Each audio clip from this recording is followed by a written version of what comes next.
COSATU's Patrick Craven says the trade union federation's position within the tri-partheid alliance has assisted it to represent the best interests of workers. And as South Africans head back home after an extended weekend, traffic volumes are set to increase on all major routes. I'm Richard Brooks. COSATU's spokesperson Patrick Craven says the trade union federation's position within the tri-partheid alliance has assisted it to represent the best interests of workers.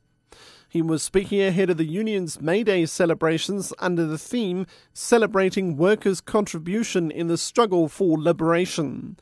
Craven says despite the current challenges South Africa is facing, such as unemployment, there's a lot to celebrate. They've come a long way. We should never forget just how bad things were under apartheid, where workers had virtually no rights, were treated as little better than slaves, were even denied access to all sorts of different jobs. We now, at least on paper, have a far, far better regime. Both the Constitution and various laws guarantee minimum conditions which workers can expect to achieve.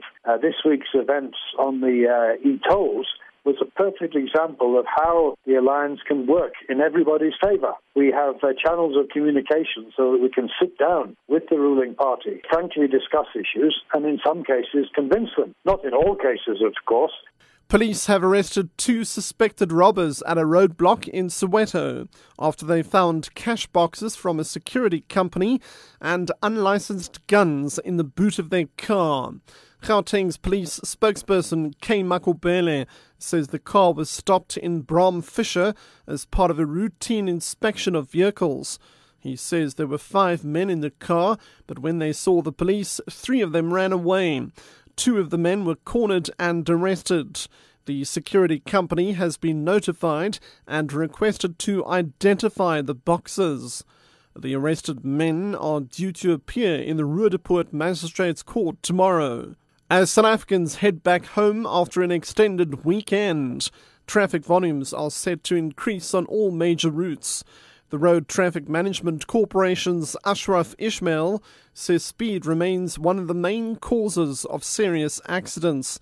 He says traffic officials will be out in full force to ensure that motorists exercise extreme caution.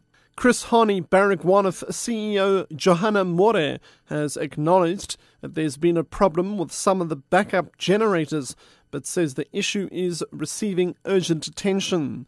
16 operating theatres in the hospital's main complex were left without electricity last week when the generators failed to kick in during a power outage. More explains. I think what the community needs to know, cable thefts affect the hospitals, negatively. But our doctors, against all odds, they're able to do what they have to do. And then what I expect from DID is to make sure that my generators are working,